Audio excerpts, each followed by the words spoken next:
Donc j'ai fait une chose. Et à cause de ça, soudain tout le monde a pensé que j'étais devenu une sorte d'ennemi. Mais, vous savez, le drame familial a commencé, ma mère s'est mise à pleurer. Donc une fois par mois, j'allais à l'université, juste pour vérifier s'ils respectent leur part du marché. Ce qui était une errance sans but, maintenant c'est devenu un formidable savoir. Tant qu'on parle de scolarité et de parents et de carrière, vous savez, en ce moment on est à une époque où il y a énormément de carrières alternatives qui émergent. En tant que youtubeur, on nous pose cette question tout le temps, vous savez. Comment tu en as parlé à tes parents? Comment tu as convaincu tes parents de cette nouvelle carrière qu'on a?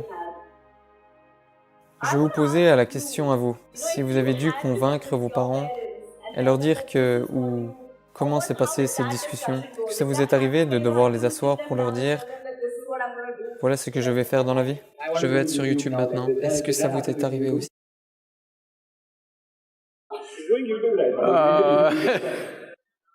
Eh bien, tout le monde ne peut pas être convaincu de tout, d'accord? Certaines choses sont juste faites. Donc, juste pour vous donner un exemple, quand j'ai passé mon examen de terminale, à l'époque ça s'appelait pré-université. Après ça, j'ai décidé que j'allais m'éduquer moi-même. Je ne veux pas aller à l'université. C'est une famille où tout le monde fait des études, ne pas aller à l'université est comme un sacrilège. Au moins, de nos jours, il y a un peu plus de flexibilité. À cette époque, c'est comme si vous n'allez pas à l'université, vous êtes fini. Parce que maintenant, probablement, si vous n'allez pas à l'université, vous perdez peut-être votre mode de vie, mais vous ne perdrez pas votre vie. C'était une génération où si vous n'allez pas à l'université, vous avez perdu votre vie, vous êtes dans la rue, c'est tout. Donc ça les terrifiait. Mon père étant médecin, il était vraiment paniqué à cette idée. C'est un homme très studieux, toute sa vie, premier, deuxième, troisième, dans tout ce qu'il a fait. Donc il n'arrivait pas à y croire, que je veuille m'éduquer moi-même. Donc j'ai fait une chose. Et à cause de ça, soudain, tout le monde a pensé que j'étais devenu une sorte d'ennemi. Et ils ne me parlent même pas normalement. J'ai fait une chose. Juste pour vous dire, j'étais un très gros mangeur. Je mangeais 10 fois, manger au moins 10 fois plus que ce que je mange aujourd'hui. Mais je ne prenais jamais de poids ou quoi que ce soit parce que mon niveau d'activité physique était tel, je pouvais simplement grimper sur un cocotier en courant. J'étais fait comme ça, donc je faisais tous les jours 50-60 km à vélo, je nageais dans le Cauvery et revenais comme ça, donc je mangeais beaucoup. J'ai décidé d'aller à la bibliothèque de l'université de Mysore. Tous les jours, quand ils ouvrent à 9h, j'y allais, à 8h du soir ils ferment, tout ce temps-là, j'étais assis là à lire toutes sortes de choses. De Homère, à mécanique populaire, au National Geographic, à la littérature, la géographie, ceci, cela, n'importe. Tout ce qui me tombait sous la main. Tous les jours, pendant 1 an, je lisais comme ça absolument toutes sortes de choses. Mais le plus important pour moi fut que, bien que je fusse un très gros mangeur à l'époque, cette année-là, je partais sans repas. Le matin, je mangeais autant que je pouvais, petit déjeuner à la maison, et j'y allais, et restais assis toute la journée sans repas, ce qui était un immense accomplissement pour moi, parce que sans nourriture, je pouvais rester. Cela a en quelque sorte élargi ma façon de voir la vie. Mais, vous savez, le drame familial a démarré, ma mère s'est mise à pleurer, au début de la prochaine année scolaire, va à l'université, va à l'université, va à l'université. Alors j'ai dit, si je suis obligé d'aller à l'université, je vais aller en lettres. Mon père a dit, que vas-tu faire à lire de la poésie? Tu dois devenir médecin, il y a une place qui m'attend vous savez, à l'université de médecine militaire, tout. J'ai dit non. Alors ils ont dit, ok, au moins fais des études d'ingénieur. Alors j'ai dit, voyez, si je dis que je ne veux pas être médecin, si vous m'aviez dit « deviens vétérinaire, médecin ayurvédique, au moins sorcier », j'y réfléchirais. Si je dis pas médecin, vous dites ingénieur. Je ne vais pas écouter ça, votre problème c'est la société, votre problème ce n'est pas moi. Donc je suis juste allé en lettres et... Pendant ces 3 ans, j'y suis allé au début et... ils avaient tous des notes déjà toutes faites, les professeurs, ils lisaient. Et tout le monde écrivait. À cette époque, les stylos à plumes, cara cara cara, ça fait du bruit, ça m'a juste énervé. J'ai dit, je ne veux pas écouter ce bruit de cara cara. Je leur ai dit, je fais une suggestion. Si vous donnez ces notes d'où qu'elles viennent, on va les photocopier et vous les rendre. On n'a pas à venir, vous n'avez pas à venir. Et puis, vous savez, si je suis là, je vais poser des centaines de questions. Donc ça ne leur plaisait pas. Alors j'ai passé un accord avec tous les enseignants pour qu'ils me marquent présent, c'était ma seule préoccupation. Donc une fois par mois, j'allais à l'université juste pour vérifier s'ils respectent leur part du marché. Ma vie est tellement semblable. Donc j'ai exploré la géographie du district de Mysore, de telle manière que chaque piste de village, chaque colline se trouvant là, chaque petit nid d'oiseau, quoi que ce soit, à tout j'étais attentif, juste à me balader sans but. Mais aujourd'hui, par exemple, quand j'ai participé au conseil d'administration de Rally for Rivers, où il y a tous les meilleurs experts, des questions se sont posées et je répondais simplement comme ça. Ils ont dit, Sadhguru, comment savez-vous tout ça? J'ai dit, ce qui était une errance sans but, où j'étais absolument attentif à tout, du ver à l'insecte, à tout et n'importe quoi, j'étais attentif. Maintenant, c'est devenu un formidable savoir, je n'ai jamais eu l'intention d'apprendre quoi que ce soit, j'ai juste prêté attention, parce que c'était de la vie, et c'est tout ce que ça demande.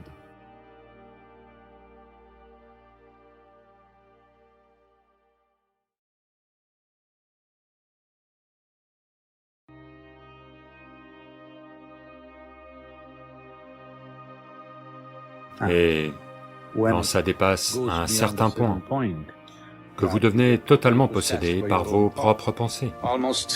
Près de 90% de la souffrance humaine ne réside que là. C'est mon souhait et ma bénédiction, que vous devez sortir de la prison de votre propre mental et connaître la beauté de la création. La léthargie vient d'une surconsommation, soit de nourriture, soit de pensée. On peut se demander comment la surconsommation de pensée rendrait léthargique. Bien que tout le monde puisse comprendre que la surconsommation de nourriture rend à coup sûr léthargique. Eh bien, si vous devenez consumé par la pensée, vous verrez que vous ne voudrez plus sortir de votre lit. Je ne parle pas du fait de penser, je parle de la surconsommation de pensée, c'est-à-dire que la pensée se déverse en continu, sans effort de votre part, sans votre concentration, sans votre intention. Une fois que ça devient comme ça, vous verrez que, naturellement, vous avez envie d'éviter l'activité physique et quand ça dépasse un certain point, que vous devenez totalement possédé par votre propre pensée, eh bien, il y a des noms affreux pour décrire cela en termes médicaux. Il est important qu'il y ait une certaine modération dans la consommation de nourriture et dans la quantité infinie de pensées qui peuvent avoir lieu. Penser consciemment et simplement consommer, ou vivre de la pensée, ou être consumé par la pensée, sont des choses très différentes. C'est une triste réalité que pour tout un tas de gens, cette distinction n'est pas évidente. Et le prix que l'humanité paie pour ça n'est pas un prix juste. Les conclusions que vous tirez dans votre mental vont sérieusement entraver votre capacité à faire l'expérience de la vie. Plus vos conclusions sont fortes, plus vous vous identifiez à elles, plus la réalité psychologique que vous avez semble existentielle. Près de 90% de la souffrance humaine ne réside que là. Vous prenez votre drame psychologique pour une réalité. C'est votre film, vous pouvez le jouer comme vous voulez. Si vous êtes un bon metteur en scène, vous en feriez ce que vous voulez. Autrement, ça a lieu au hasard. Eh bien, voici la réalité de l'existence, à quel point est-elle belle. Mais la plupart des gens choisissent de vivre dans leur mental, parce qu'ils ont tiré des conclusions fortes, et l'endroit où ils vivent n'est plus un choix. Il est temps que vous viviez sur cette planète, fassiez l'expérience de la beauté de la création, et aussi de la présence du Créateur dans cette création. Prêtez simplement assez d'attention à chaque aspect de la création et vous verrez la présence de la source de la création en lui. Voilà ce dont vous devez faire l'expérience. Le drame psychologique est votre fabrication. C'est trop dérisoire, comparé à la dramaturgie existentielle qui a lieu ici. Il est temps que vous en profitiez. C'est mon souhait et ma bénédiction, que vous devez sortir de la prison de votre propre mental et connaître la beauté de la création. L'aspect fondamental, l'aspect le plus fondamental auquel vous devez veiller est de ne pas tirer de conclusions. Si vous ne tirez pas de conclusions, les portes de votre mental ne se fermeront pas. Si vous n'utilisez que votre intellect, en ignorant les autres aspects de votre intelligence, chaque petite chose de la vie vous rendra confus. Parce que l'intellect est un instrument tranchant, c'est comme un couteau. Si vous voulez disséquer, c'est un bon instrument. Mais si vous essayez de coudre avec un couteau, vous allez être réduit en lambeaux. Eh bien, cela est l'expérience de la plupart des êtres humains en ce moment. Ils utilisent un instrument tranchant pour coudre, pour assembler des choses. Eh bien, plus vous faites d'efforts, plus les êtres humains seront en 1000 morceaux en eux-mêmes. Il fut un temps où ils ont divisé le monde, puis ils l'ont divisé de plus en plus. Vous avez vu cela, il fut un temps où les gens pouvaient vivre ensemble. Il y avait des familles en Inde où il y avait 400, 600 personnes d'une même famille vivant dans une même maison. Puis petit à petit, c'est devenu juste les parents et les enfants et petits-enfants. Maintenant, les grands-parents sont un peu devenus un problème, donc on les envoie ailleurs. Maintenant, les enfants deviennent un problème, on les envoie ailleurs. Et petit à petit, mari et femme vivent dans des maisons séparées et se voient le week-end. Pas seulement ça, en vous-même, vous vous êtes divisé en beaucoup de gens en vous découpant en morceaux. Parce que c'est le processus de la dissection. Si vous n'utilisez que votre intellect pour toutes les dimensions de la vie, c'est là que vous allez en arriver. Un jour, vous allez devenir schizophrène, oui. Donc, il est important que les autres dimensions de l'intelligence prennent vie en vous. Sans ces dimensions de l'intelligence en vie, votre cœur ne battrait pas, votre foie ne fonctionnerait pas, vos reins ne fonctionneraient pas, tout cela n'arriverait pas.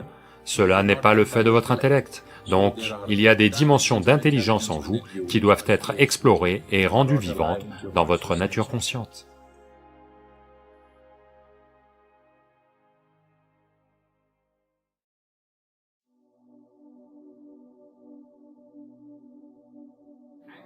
Pourquoi voulez-vous les conquérir? Voyez, vous voudrez conquérir quelque chose qui a de la valeur pour vous, n'est-ce pas?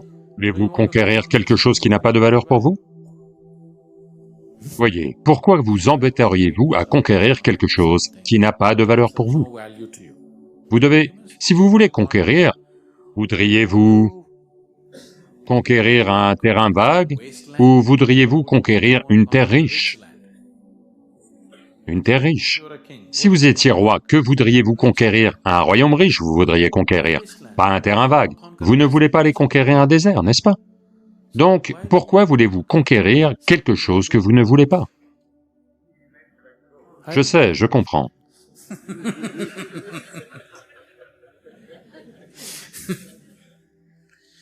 Donc, d'abord, laissez tomber l'idée de conquérir. Là, tout de suite, êtes-vous en colère? Non. Donc, pourquoi la conquérir? Elle n'existe même pas. Comment contrôler ou conquérir ce qui n'existe pas? De temps en temps, vous vous mettez en colère, n'est-ce pas? Pourquoi vous mettez-vous en colère? Parce que soudain, votre corps, votre mental, vos énergies ne se comportent pas comme vous le voulez. Ils font juste leurs propres bêtises, soudain. C'est ça la colère, n'est-ce pas? Donc, la colère n'existe pas constamment.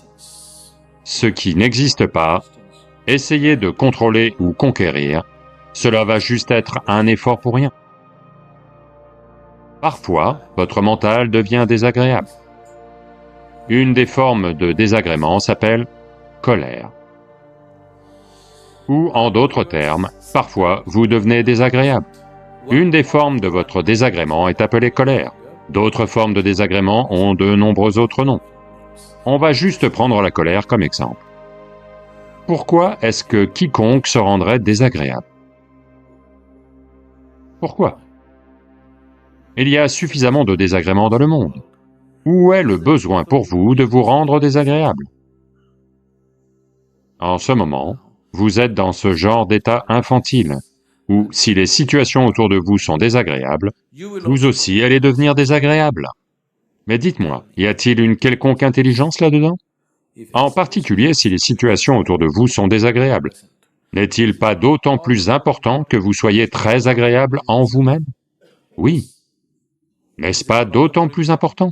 Mais en ce moment, vous êtes dans ce mode infantile où, si à l'extérieur les situations deviennent désagréables, vous allez rendre votre intérieur aussi terriblement désagréable. Il n'y a pas d'intelligence là-dedans, n'est-ce pas? Quelque part, quand il s'agit de nous-mêmes, on refuse d'employer notre intelligence. Je ne vous dis pas, ne vous mettez pas en colère, c'est à vous de voir. Si c'est une expérience agréable, mettez-vous en colère tout le temps.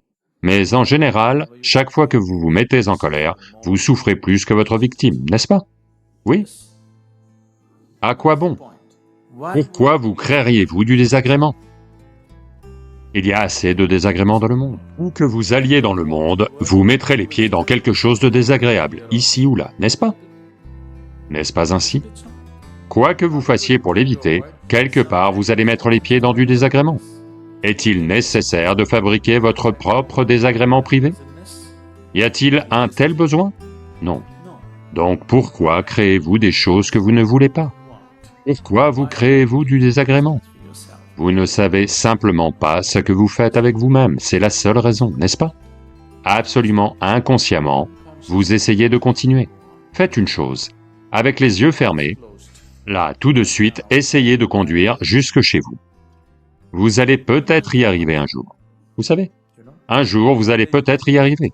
Vous allez peut-être percuter quelques personnes et quand même arriver chez vous. Mais essayez quelques jours, vous n'allez pas vivre quelques jours. N'est-ce pas? Donc en ce moment, c'est exactement comme ça. Vous essayez de gérer votre bien-être avec les yeux fermés. Vous ne connaîtrez pas le bien-être, peu importe ce que vous faites. Vous devez le gérer avec les yeux ouverts, n'est-ce pas?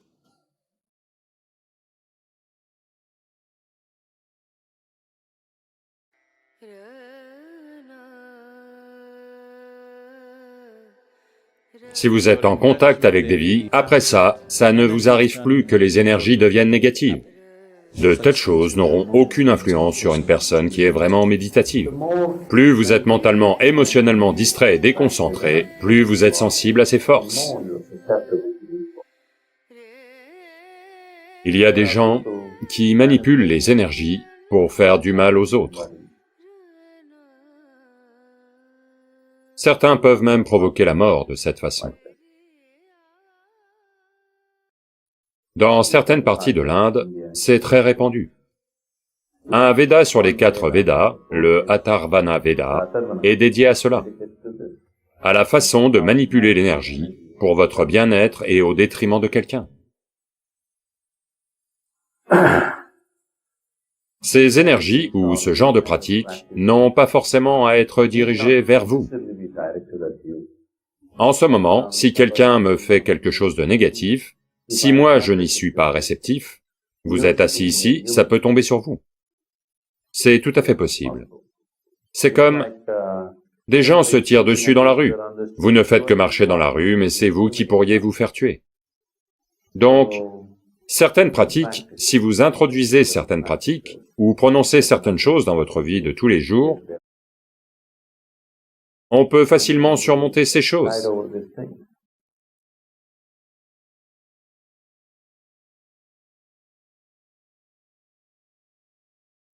Le Rudraksh, en tant que graine, Cet arbre pousse principalement à une certaine altitude, entre 2000 et 3500 mètres, est l'altitude où le Rudraksh pousse dans la région de l'Himalaya. Et ces vibrations sont tout à fait uniques.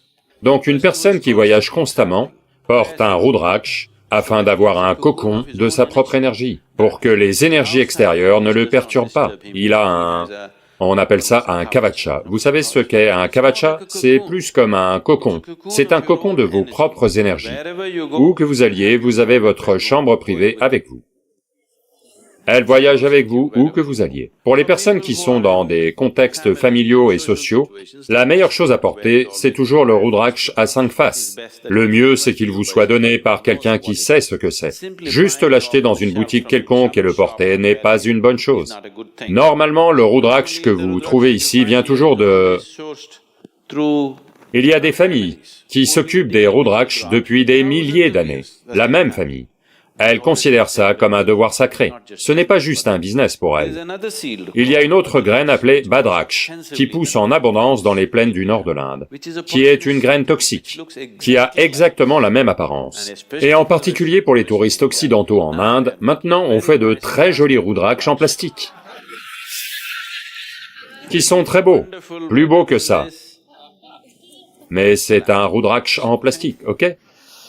Donc, le mieux, c'est toujours se fournir auprès d'une source connue. Autrement, il y aura toutes sortes de choses. Je vois aujourd'hui beaucoup de... c'est... par manque de mots, je dis... ces gens du genre New Age. Ils portent tous des bagues en métal au pouce. Voyez, si vous portez une bague en métal au pouce, vous allez inévitablement vous attirer certaines forces négatives. Ça ne veut pas dire que vous serez nécessairement possédé, mais vous allez trébucher et tomber pour rien. Toutes sortes de choses vont arriver. Tout tourne mal. Des choses simples. Je ne sais pas si vous avez rencontré des gens ou si vous avez été l'un d'eux à un moment, où quand les choses commencent à mal tourner, elles tournent mal en série. Des chutes en série. Pas une ou deux, simplement ça ne s'arrête pas. Tout tourne mal. Des petites choses aux grandes choses. Simplement parce que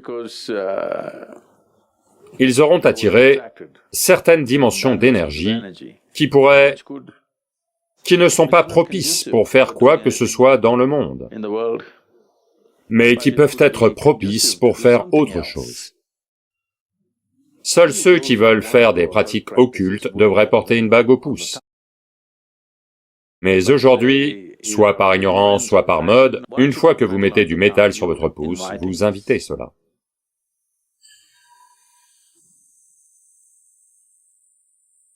Il y a des centaines de personnes qui pensent qu'elles sont possédées et tout ça, et on leur dit juste « venez vous asseoir dans la sphère du Dhyanalinga », parce que Dhyanalinga a des dimensions occultes qui annulent simplement tout ça. Ils en ressortent complètement libérés, parce que les dimensions occultes sont prises en charge dans l'environnement de Dhyanalinga. Un jour de Purnami ou d'Amavasya, quand vous êtes plus réceptif, juste un jour, asseyez-vous là et repartez. Si vous êtes en contact avec des vies, sous la forme d'un yantra ou de toute autre façon, le yantra est entre vos mains ou il est dans votre cœur, c'est à vous de voir. Une fois que vous êtes enveloppé dans l'énergie qu'on appelle Devi ou Bhairavi, après ça, ça ne vous arrive plus que les énergies deviennent négatives. Donc,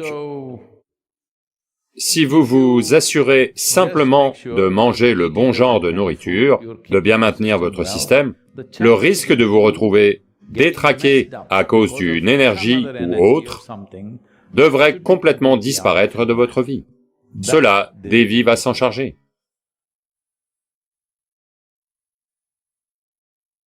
Si vous êtes vraiment méditatif, ne vous préoccupez même pas de l'occulte. Ces choses n'auront aucune influence sur une personne qui est vraiment méditative. Si vous n'avez pas Si vous connaissez au moins un peu de silence en vous, au moins quelques instants de silence en vous dans une journée, ne vous préoccupez pas de l'occulte. De telles choses ne peuvent pas avoir d'impact sur quelqu'un qui connaît l'immobilité de son être intérieur.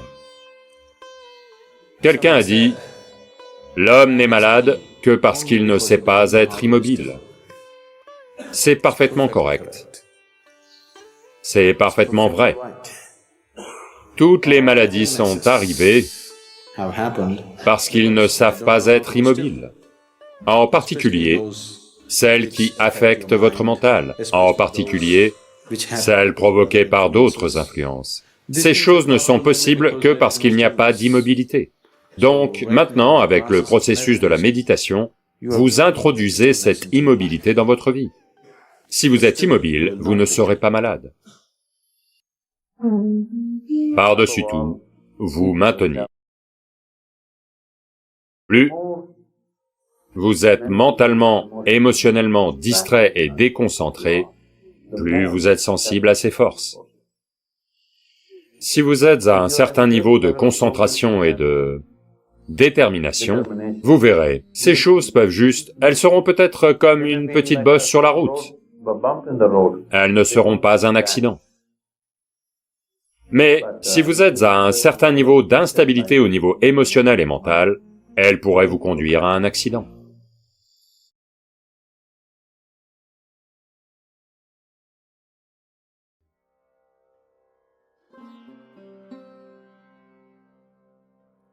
Ça veut dire que vous êtes pressé. Ça veut dire que vous êtes en pleine course.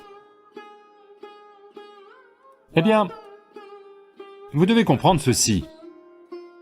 Cette question a de nombreuses facettes, mais ces terminologies viennent d'une autre époque. Vous parlez d'un coup de foudre, pas vrai? C'est bien ça? Les coups de foudre étaient très communs à une époque quand les sexes opposés ne se voyaient pas quotidiennement. Vous n'arriviez à voir la fille que lorsqu'elle... C'est de la scène anglaise dont je parle, hein. Lorsqu'elle montait dans le carrosse avec ses parents et vous regardait juste, et elle vous regarde juste comme ça, boum! Coup de foudre! Maintenant, elle marche avec vous, elle parle avec vous, étudie avec vous. Maintenant, ça va prendre du temps. Et c'est bien que ça prenne du temps. Plus ça prend de temps, mieux c'est. Donc, ce genre de terminologie vient d'une autre époque, à laquelle il n'y avait pas de contact entre les sexes. La première fille que vous voyez, boum!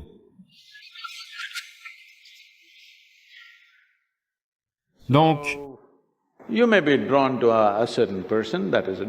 vous pouvez être attiré par une certaine personne, c'est autre chose. Mais ces choses sont essentiellement des manques de contact. Si vous êtes suffisamment en contact, vous verrez, vous examinerez quelqu'un avec attention, vous n'exploserez pas comme ça, vous prendrez votre temps, et c'est bien.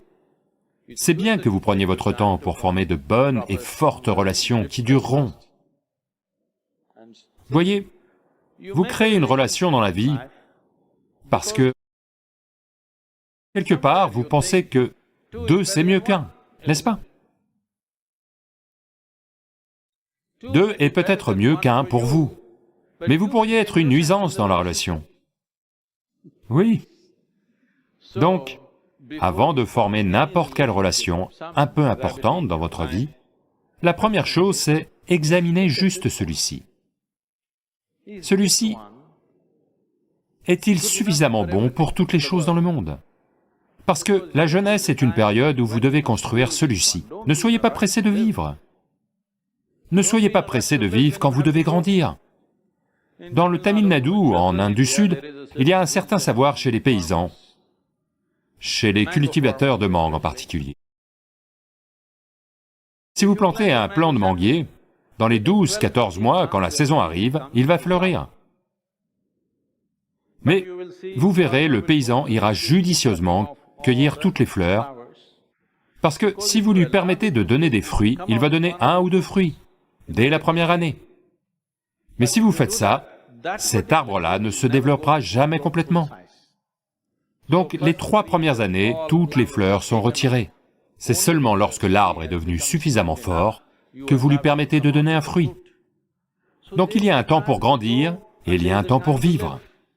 Si vous essayez de vivre trop tôt, alors vous verrez, il n'y aura pas de croissance. Parce que la croissance se produit à une certaine période, très facilement. Plus tard, non pas que ça ne puisse pas se produire, ce sera plus difficile, parce que la vie va vous accaparer de bien de manières. Donc, lorsque vous êtes jeune, lorsque vous étudiez, c'est le moment de grandir à tous les niveaux, physiquement, mentalement, émotionnellement, en matière d'énergie. Vous devez vous maximiser. Ensuite, vous essayez de vivre. Si vous essayez de vivre trop tôt, vous n'allez pas avoir beaucoup de substance. Si vous n'avez pas beaucoup de substance, les gens avec qui vous êtes en relation, s'ils grandissent bien, ils vont vous regarder et se demander « Pourquoi est-ce que je me suis retrouvé coincé avec celui-ci » Oui.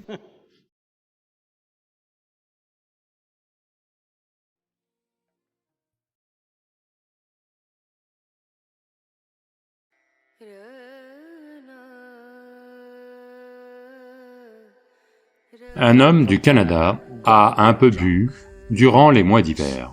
Il a cru que Dieu parlait. Alors il se met à genoux et dit, « D'où parles-tu? Si vous faites certaines choses, vous serez ridiculisé. » Namaskaram Sadhguru. I feel that my obstacle is fear of judgment or ridicule. Pas de votre jugement, du jugement de quelqu'un d'autre. Et vous ne savez pas quel est leur jugement. Premièrement, ont-ils le temps de porter des jugements sur vous? S'intéressent-ils suffisamment à vous pour perdre du temps à apporter un jugement sur vous? Mais quelqu'un peut dire quelque chose. Si vous êtes totalement dans la mauvaise direction. Un homme du Canada a un peu bu durant les mois d'hiver. Alors il s'est dit qu'il allait faire de la pêche sur glace. Donc il y va et commence à couper la glace. Alors une voix grondante dit, « Il n'y a pas de poisson sous cette glace. » Il est très surpris. Il se dit que c'est Dieu qui parle. Puis il se dit, comme il ne voit rien, il se dit que c'est peut-être juste la boisson. Et à nouveau, il se met à tailler la glace. À nouveau, une voix retentissante dit, « Il n'y a pas de poisson sous la glace. » Alors il se met à genoux et dit, « Dieu, es-tu Dieu? D'où parles-tu? » La voix dit, « Je suis le gérant de la patinoire. »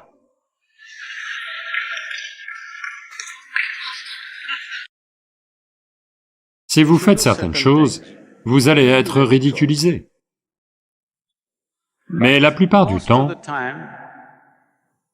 personne n'a le temps de penser à vous, de porter un jugement sur vous, de vous ridiculiser. Ils n'ont pas le temps, ils sont occupés par leurs propres trucs, vous savez. S'ils ont 1 minute, ils vont... Quand est-ce qu'ils vous regardent? Ils ne vous regardent même plus.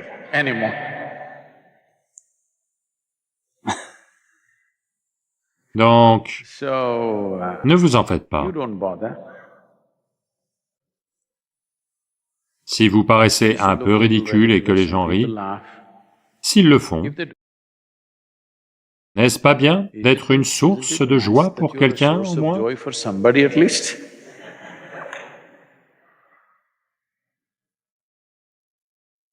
Je ne dis pas que vous devez vous ridiculiser tout le temps, mais ça va. Une fois, de temps en temps, se ridiculiser est très humain. Oui. Vous êtes toujours super correct. C'est un peu problématique. Ça ne veut pas dire que vous avez raison. Ça veut dire que vous êtes un peu tordu. Oui. J'ai toujours raison ne veut pas dire que vous avez compris. Ça veut dire que vous êtes juste un peu tordu, c'est tout. Vous n'êtes pas capable de voir. C'est là que vous devenez ridicule. Si vous êtes prêt à être ridicule, vous allez attirer beaucoup d'amour. Beaucoup de gens vont se mettre à vous aimer parce que vous êtes stupide. Vraiment. Ils se disent que vous êtes mignon. Donc, ne vous en faites pas de ce que quelqu'un pense. Ce que quelqu'un pense est son problème, n'est-ce pas? Ce qui se passe dans son mental est son problème, oui ou non? Est-ce qu'ils viennent vous dire que vous êtes ridicule? Ça veut dire qu'ils sont très utiles. Supposez que vous creusiez dans la patinoire pour attraper du poisson. Quelqu'un vous le dit. C'est une suggestion très utile, n'est-ce pas? Ils ne vous le disent pas. Vous ne savez pas ce qui se passe dans leur mental. Pourquoi essayez-vous de lire les pensées de tout le monde? Vous devez vous préoccuper de la qualité de votre mental. Ne vous inquiétez pas de la qualité et du contenu du mental des autres. Ça n'en vaut pas la peine, je vous le dis. Explorer le mental des autres, ça n'en vaut pas la peine, il n'y a rien qui en vaut vraiment la peine. Si vous vous occupez de ce qui doit se passer dans votre mental, votre vie va s'améliorer. Si vous êtes préoccupé par ce que lui peut penser, ce qu'elle peut penser, vous allez devenir fou, parce que vous ne savez pas ce qui se passe. Ce ne sont que des suppositions. Les suppositions vont vous rendre fou au quotidien si vous en faites, n'est-ce pas? Donc, à partir d'aujourd'hui, vous regardez juste cela. Si vous pensez que quelque chose est ridicule, ne le faites pas. Si vous estimez que ça vaut le coup de le faire, faites-le, peu importe. Quelqu'un pensera peut-être que c'est ridicule. Je peux blaguer sur tout dans l'univers. Ça ne veut pas dire que je suis contre. Au lieu d'en pleurer, au moins rions de toutes les choses idiotes. Que faire? Oui, c'est un choix. Vous pouvez voir des tas de stupidités dans le monde et en pleurer, ou vous pouvez en rire. Votre capacité à les régler est meilleure. Non pas qu'on puisse tout régler, mais notre capacité à régler quelque chose est meilleure quand on en rit, pas quand on en pleure, n'est-ce pas? Donc, ne vous en faites pas. Si quelqu'un rit, vous pouvez vous joindre à eux. Vous allez vous faire des amis. Si vous réagissez, vous allez devenir plus ridicule. Vous avez déjà fait quelque chose de stupide, si vous réagissez à cela, vous allez devenir un ridicule permanent. Si vous riez avec eux, ils vont vous aider à sortir de quelque chose que vous faites de travers. Possible. Mais de toute façon, la plupart des gens ne pensent pas à vous. Désolé de vous décevoir.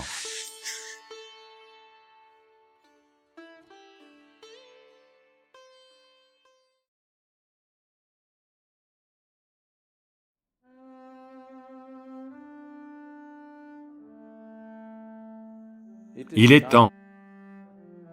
Une chose que vous faites, une chose que toute personne qui se considère comme un sadhaka ou un chercheur spirituel, une chose que vous devez faire pour vous-même, c'est d'être absolument sincère avec vous-même.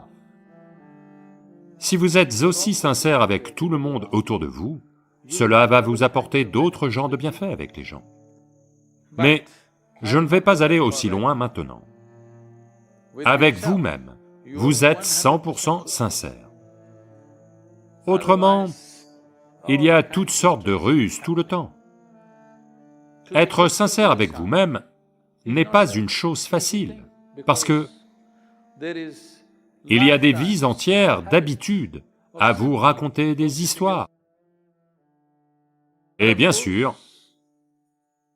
vous êtes passé par beaucoup de formations religieuses, beaucoup d'entre vous. Donc, vous avez une façon très sophistiquée de vous raconter des histoires. Et vous les avez faites approuver par certaines autorités. Allô? Il est approuvé que cette bêtise est bien. Un invité arrive chez Shankaran Pillai. Et Étant un Indien du Sud, tout au sud, vous savez, les Pillai viennent encore plus au sud, il porte un parapluie, ce qui est une chose courante. Au Kerala et au sud du Tamil Nadu, porter un parapluie est une chose très courante, parce que les pluies peuvent être très fortes. Alors, ils sortent, il emmène son invité dehors, puis il se met à pleuvoir. Mais Shankaran Pillai n'ouvre pas le parapluie. L'invité dit, « Pourquoi n'ouvrez-vous pas le parapluie ?» Shankaran Pillai dit, « Je suis désolé, le parapluie est plein de trous. » Alors l'invité demande, « Pourquoi l'avez-vous apporté ?»« Eh bien, je n'ai jamais pensé qu'il allait pleuvoir aujourd'hui. » Tout un tas de gens sont comme ça. Ils pensent que quelqu'un d'autre doit repérer leurs mensonges. Cela va prendre longtemps parce que pour que quelqu'un d'autre repère vos mensonges, ça va prendre des vies entières. C'est vous qui devez les repérer. Vous ne devez pas les laisser passer. Pour devenir 100% franc avec vous-même, cela va demander un certain degré d'application. Mais si vous faites cette seule chose, Asatoma Sadgamaya, ce fragment de vie va fonctionner à coup sûr à 100%. Ensuite, comprendre quelques petites choses est très simple. Pour ça, je suis là. Si vous réglez juste cette seule chose, que vous êtes franc à 100%, aucune forme de duperie, quand il y a un trou dans le parapluie, vous savez qu'il y a un trou dans le parapluie. Vous n'oubliez jamais qu'il y a un trou dans le parapluie, ok? Si vous êtes comme ça, le reste du travail devient très simple et facile.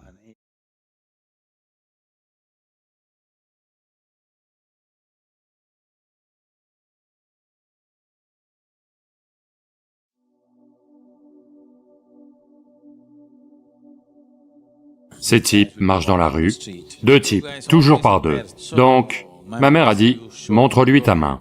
Le type me regarde et m'adresse un sourire moqueur, et puis il parle de tout le monde, et vous n'allez pas le croire. Cela m'est arrivé. J'avais 17 ans. Je suis un athée pur et dur. Moi, entrer dans un temple ou adorer, ou même faire ça n'est pas comme ça seulement. Non, peu importe. Si, même dans la maison, une fête, quelque chose, mes parents font un rituel, je vais juste rester debout comme ça. Pas jamais comme ça. Pas possible. Vous êtes tous bien mieux que moi sur ce plan-là. Sans rien savoir, vous faites ça facilement. Non, pas moi. Seulement comme ça. Donc, je suis dans cet état.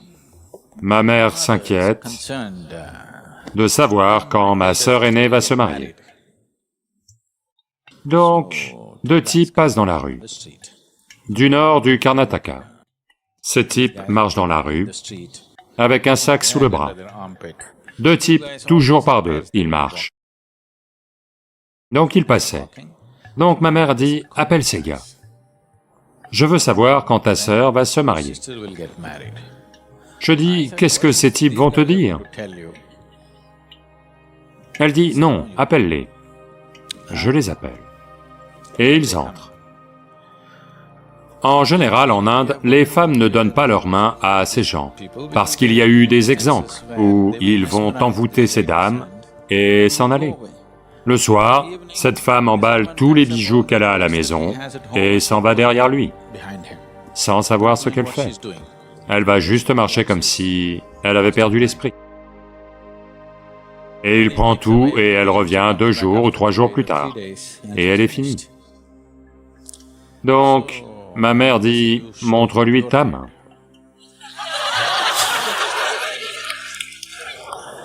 Je suis comme ça, comment lui montrer ma main? C'est ma sœur qui veut se marier. C'est moi qui dois montrer ma main. Je dis n'importe quoi, pas question de faire ça. Personne d'autre n'est à la maison, montre ta main. J'ai pensé, ok, maintenant je vais mettre ce type en pièces. Et je montre ma main. Et le type me regarde et, vous savez, m'adresse un sourire moqueur. Je veux juste lui faire baisser les yeux. Je ne veux montrer aucune expression sur mon visage, juste au cas où il devine quelque chose. Je dis, ok, dites-moi. Et le type commence à dire des choses sur la famille, de petites choses qui ont eu lieu avant-hier. Personne ne pouvait savoir ces choses. Il pouvait te dire ce que tu as mangé au petit déjeuner aujourd'hui. Aussi précis que ça. Sur tout le monde dans la famille. Alors, je l'observe. Mais je ne veux toujours pas croire tout ça. C'est vrai, mais d'accord, quelque chose... Je n'aime pas ça.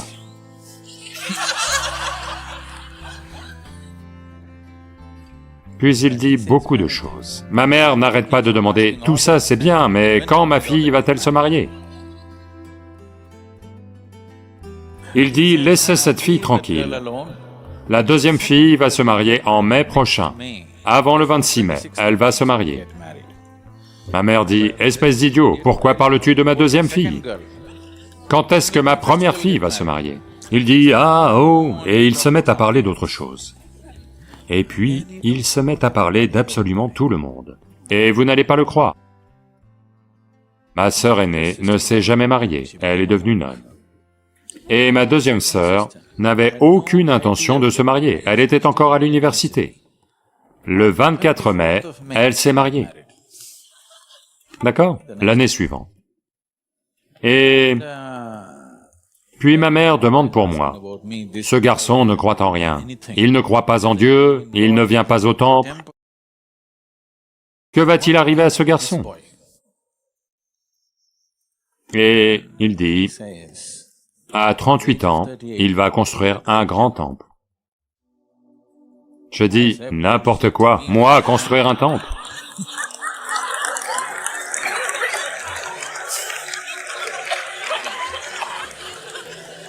Moi, construire un temple?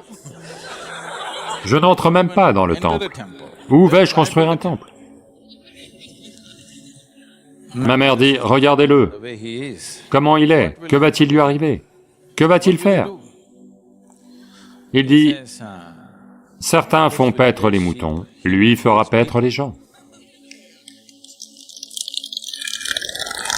Donc, je suis un peu perturbé, parce que ce bougre sait des choses que je ne sais pas.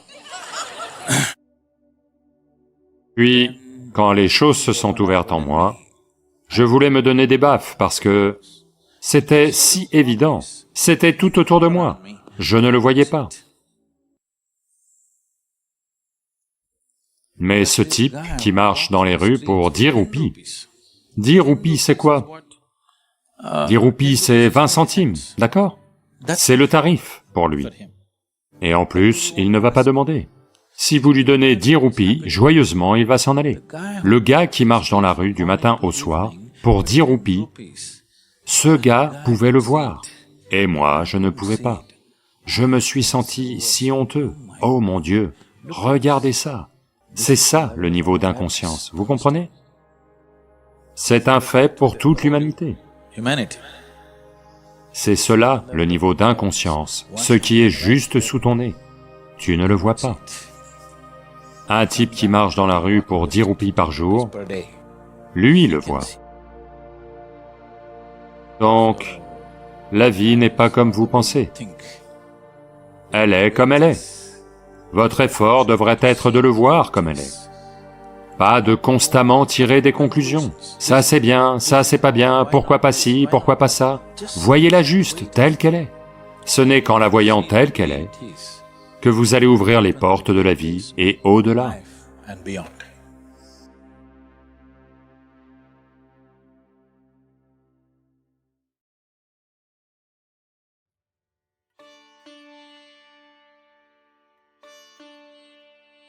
Si je ferme les yeux et suis assis ici, quelqu'un entre dans cette salle, je vais vous dire quel genre de personne est entrée. Vous verrez, une fois assis comme ça, votre cerveau va mieux fonctionner, croyez-moi. Si vous connaissez le corps humain de l'intérieur, vous-même observez cela. Regardez juste comment votre corps se sent quand il y a de la nourriture dans l'estomac, et comment votre corps se sent quand l'estomac est vide. Vous verrez que votre corps et votre cerveau fonctionneront au mieux quand votre estomac est vide. Si des aliments sont constamment en train d'être transformés dans votre système digestif, une certaine quantité d'énergie y est naturellement octroyée. Donc à la fois votre cerveau et votre corps ne vont pas fonctionner de manière optimale. Si vous voulez être à votre plein potentiel, vous devez maintenir votre corps et votre métabolisme corporel de telle manière que, quoi que vous mangiez, en 1h30 à 2h30, votre estomac doit être vide. C'est ce sur quoi le yoga insiste toujours. En 1h30 à 2h, votre estomac doit être vide. L'estomac vide, ça ne veut pas dire avoir faim.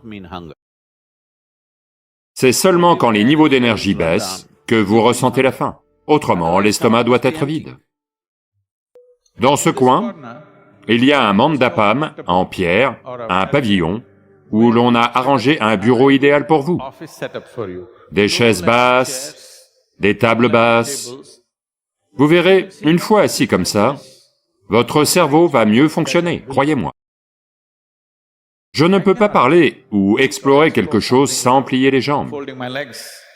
Au moins une jambe doit être pliée. Autrement, je vois la différence dans la façon dont mon cerveau fonctionne. Si vous n'arrivez pas à faire la différence entre quand il marche et quand il ne marche pas, vous êtes un gros problème. Juste les jambes pliées et asseyez-vous un moment, gardez votre colonne vertébrale droite, soudain, votre capacité à percevoir, je vous le dis, si je ferme les yeux et m'assieds ici, quelqu'un entre dans cette salle, je vais vous dire quel genre de personne est entrée. Oh, Sadhguru, vous êtes un grand yogi. Ce n'est pas le propos. Même le chien de votre maison le sait, n'est-ce pas? Oui ou non? Votre chien est assis sous le canapé, quelqu'un arrive à la porte d'entrée, il sait qui est arrivé. Oui ou non? Ce qu'un chien peut savoir, vous ne pouvez pas le savoir? Non. Ce que j'essaie de vous dire, c'est que, essentiellement, tout le processus évolutif, depuis une amibe jusqu'à un être humain, c'est un système neurologique plus complexe et sophistiqué, n'est-ce pas? Oui ou non? Vous avez, en tant qu'être humain, le système neurologique le plus sophistiqué. Si un chien peut le sentir, vous aussi pouvez le sentir. C'est juste que vous êtes dans un fouillis de pensée tout le temps. Parce que l'attention nécessaire n'est plus là chez la plupart des gens. Comme ils voient un kaléidoscope de couleurs sur leurs écrans et autres, ils ont perdu cette capacité. Une chose, c'est de ramener cette attention. Chaque dimension du yoga est conçue pour accroître votre attention à un niveau tel que, quoi qu'il y ait ici, vous ne devez pas le manquer. Tout doit faire partie de votre expérience. C'est là que vous pouvez vous considérer comme un être humain pleinement épanoui. Ne considérez pas votre déficit d'attention comme une sorte de qualification. Les choses ne s'ouvrent à vous que dans la mesure où vous leur prêtez attention. Dans ce contexte, la respiration est un bel outil pour pratiquer l'attention. Une attention sans but spécifique, simplement pour être attentif. Que vous soyez un artiste, un scientifique, quelqu'un ayant un penchant spirituel, vous êtes un homme d'affaires, ou vous vivez simplement votre vie, avec votre famille, votre amour, votre joie, toutes ces choses ne s'ouvriront à vous que parce que vous y avez prêté suffisamment attention. L'attention humaine peut ouvrir à peu près toutes les portes dans l'univers. Mais être capable d'être attentif sans but, sans calculer les résultats, juste être attentif pour faire de la force vitale un processus attentif. Votre attention peut être juste mentale, ou vous pouvez engager tout votre corps dans votre attention. Si vous voulez comprendre ça, si vous regardez un tigre, un léopard, ou un guépard s'accroupir pour chasser, vous verrez, il n'est pas seulement attentif mentalement, tout son corps est attentif. Il est concentré, les énergies sont concentrées. Donc si vous engagez votre corps, vos énergies, dans l'attention mentale, soudain cette attention devient une immense force qui fait que de nombreux aspects de la vie s'ouvrent à vous. La vie ne s'ouvre à vous que dans la mesure où vous êtes capable de créer cette puissance de l'attention. Le pouvoir de l'attention humaine est une force incroyable. Vous devez apprendre, avec la pratique nécessaire, à libérer cette force, pour qu'elle vous profite à vous et qu'elle profite à tout le monde. Vous devez tous prêter attention à, vous savez, mon merveilleux récipient. S'il vous plaît, prêtez-y attention. Faites-le maintenant, s'il vous plaît. Vous ne devez pas détourner votre attention de ce récipient. Prêtez-y juste attention, c'est un si beau récipient. S'il vous plaît. Donc, maintenant, pendant que je parle, voyez, vous ne pouvez pas rester avec ce récipient. Un instant et... ok. Non. Supposez que vous soyez tombé amoureux de ce récipient. Maintenant, si je cache ce récipient, vous voulez le voir. Peu importe où va le récipient, dans votre mental, le récipient est là. Maintenant, votre mental est comme ça, parce que vous êtes impliqué émotionnellement. Vous êtes tombé amoureux du récipient, et maintenant votre mental est constamment sur lui. Donc, c'est cela la dévotion. C'est une façon puissante de prêter attention. Une façon joyeuse et sans effort de prêter attention. Si vous essayez de vous concentrer sur quelque chose, vous allez avoir mal à la tête. Mais si vous tombez amoureux de quelque chose, de toute façon, vous êtes concentré dessus à 100%. Et vous n'aurez pas mal à la tête, vous serez extatique. Ceci est une façon plus intelligente d'utiliser votre mental que tout ce que les gens ont connu avec l'intellect. Un dévot a une perspective de la vie complètement différente. C'est une autre dimension de l'intelligence, qui lui permet d'accéder à des choses dont les autres ne peuvent même pas rêver, sans effort, joyeusement.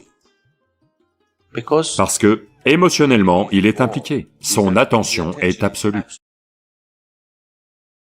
Et peu importe à quoi vous prêtez attention, si votre attention est absolue, cette dimension de la vie doit s'ouvrir, elle doit céder, il n'y a pas le choix.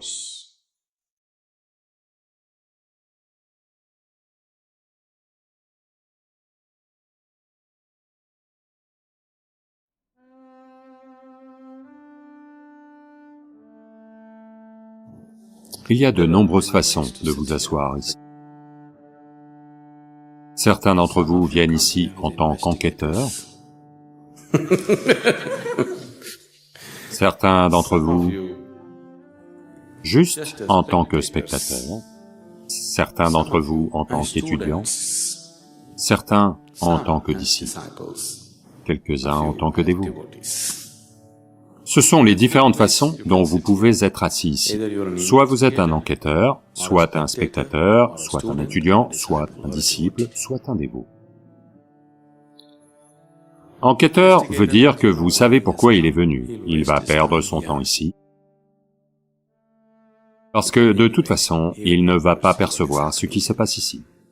Mais quelqu'un peut entrer dans cet endroit en tant qu'enquêteur et quitter les lieux en tant que dévot, c'est toujours possible. C'est quelque chose qu'on a fait à des tas de gens.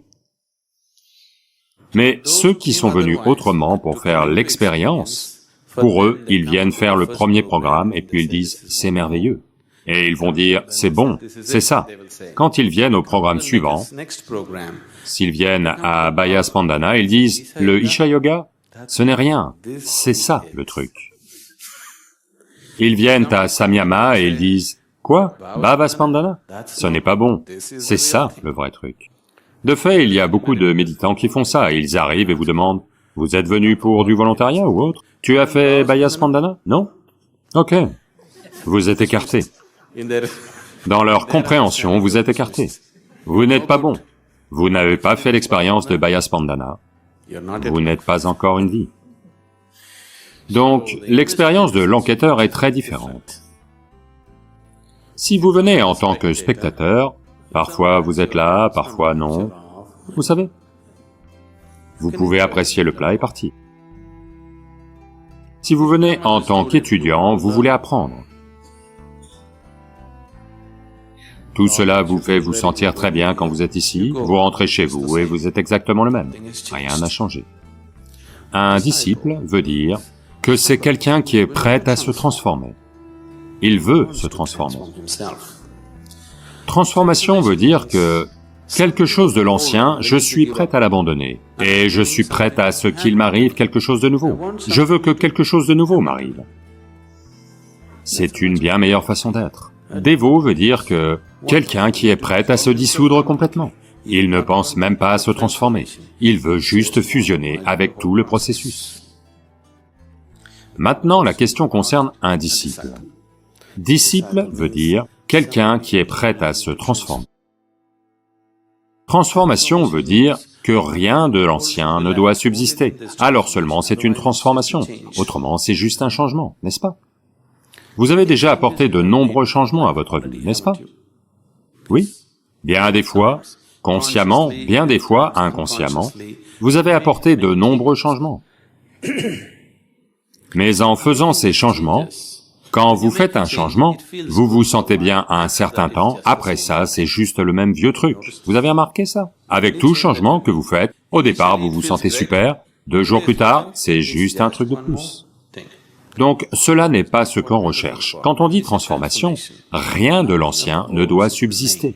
Quelque chose de totalement nouveau doit germer en vous. Pour que cela ait lieu, que faut-il? Voyez, une chose que vous devez comprendre, c'est que la raison même de votre présence ici, c'est que vous n'êtes pas capable de le faire vous-même. Oui? Comprenons cela.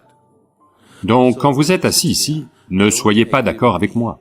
Ne soyez pas d'accord avec moi. Soyez juste avec moi. Être d'accord et pas d'accord vient d'un certain savoir, n'est-ce pas? Voyez, vous tenez une position. Quand je dis quelque chose, vous êtes d'accord ou vous n'êtes pas d'accord. Les deux sont inutiles. Vous êtes d'accord avec moi, c'est inutile. Vous n'êtes pas d'accord avec moi, c'est inutile. Ceci est une opportunité pour vous de simplement regarder.